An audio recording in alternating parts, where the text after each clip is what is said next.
A gente sabe, são observações são feitas, só que muitas vezes a gente não sabe explicar naquele finalzinho. E eu tava com vontade, sempre tive vontade de tentar entender, não, mas o que é que tá fazendo realmente a modificação acontecer? E a Tiana foi falando e eu fui me encantando. Uma mulher maravilhosa na ciência, nas ciências biológicas, e ela é incrível, ela fala muito bem, ela tem uma oratória muito boa. E na festa do Congresso Brasileiro de Genética, eu ainda consegui dançar forró com ela. Então ela é super legal, ainda dança forró com os alunos. E eu falei, não, eu acho que eu quero isso. Isso foi no começo da minha carreira da biologia. E coloquei isso na cabeça. Quando eu estava na França, que foi, eu fui a gente tem 2023, eu fui em 2022, meio de 2022, voltei em fevereiro de 2023, voltei esse ano.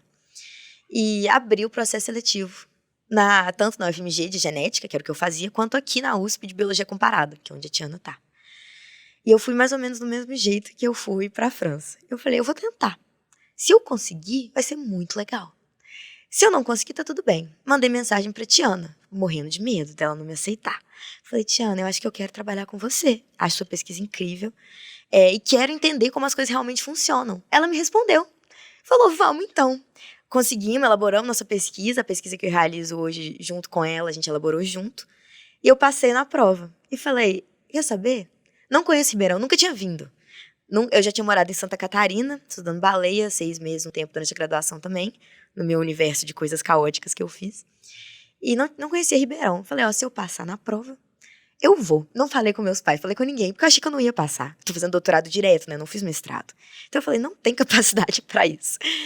Passei em primeiro lugar ainda. Aí eu falei, meu Deus do céu, e agora? Eu vou. E eu comecei aqui, cheguei em março, nós estamos em outubro, e comecei a carreira que eu tô fazendo agora como cientista aqui em Ribeirão, a partir de 2019, 2020, que foi quando eu conheci ela, e da gentileza dela de ter me aceitado como aluna. Aqui eu já vi que o seu modelo que você está trabalhando são com lagartos. Isso. Né? Só que antes da gente continuar aí no caminho dos répteis, vamos voltar aí um pouquinho para a sua graduação, foi desse pedaço que eu acabei esquecendo, da questão de você estudar baleias lá no sul. Isso. Né? Então, quer dizer, você já saiu de uma região equatorial para uma região subtropical, quer dizer, mudando muitas vezes não só o bioma, né? Mas também características físico-químicas da água, de tudo, né? Como é você mudar de modelo para mamífero, com comportamento completamente nada a ver, numa região também completamente diferente. Como é você partir para um desafio desse do nada? É muito louco, na verdade. E eu fui na mesma lógica. Essa lógica me acompanha desde muito cedo. Eu vou tentar. Se eu conseguir, eu penso se eu vou ou não. E a gente estava na pandemia. Eu fui em 2021 para Santa Catarina. Foi no projeto Baleia Franca Austral, projeto Australis, que eu morei em Bituba, que é perto de Florianópolis, a capital de Santa Catarina.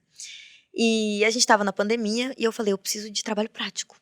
Eu fiquei no laboratório do Fabrício, eu trabalhei com unidades de conservação, então eu tive um pouco a oportunidade de viajar um pouco pelo Brasil com as unidades de conservação, que são parques e afins. Mas eu, na pandemia, eu falei, tô com pouca prática. Eu quero ser uma bióloga nível naturalista, nível Darwin, nível Wallace, sabe? Pensando alto também. E apareceu a oportunidade de ir pro Franca Austral, que lá em Santa Catarina. Eu falei, olha, não mexo com baleia, não sei muito bem como que eu vou proceder lá, porque é uma coisa completamente diferente, mas eu vou tentar fazer um trabalho de campo. Eu ia, e no final eu fui, porque eu fui aceita. Eu ficava 6 a 8 horas por dia na praia, observando o comportamento dos grandes cetáceos. Então, a gente via a baleia. Cetáceo é o grupo que compõe baleia e golfinho. E eu ficava vendo principalmente a baleia austral, franca austral, mas também a gente via jubarte, eu via muito pinguim também, que aparecia, a gente via muito golfinho, tursops, que são o nome das espécies, né? Eu via leão marinho, eu via tudo isso. E mudar de organismo é muito complicado, porque eles funcionam de maneiras muito diferentes. E não só de organismo que eu mudei, até porque eu mudei da graduação para pós-graduação, mudei também de organismo. Apesar de ser tudo herpetofauna, né, que são esses répteis e afins. Mas eu mudei o estudo que eu fazia. Então eu saí completamente da genética. E comecei a ver comportamento animal. Comecei a tentar entender como que o comportamento que aquele organismo está tendo, eu estudava baleias com filhotes, identificava o organismo e a gente tentava entender a ecologia do organismo a partir disso. Então a gente tinha um mapa e via, tem mais baleia concentrada aqui. Vamos lá na água ver as características químico-físicas. Vamos lá ver o que está acontecendo naquele ambiente. A baleia nasceu albina. Ela tinha muita baleia albina, pelo menos semi-albina, que elas tinham umas manchas brancas. Por que elas estão nascendo assim? Vamos tentar entender.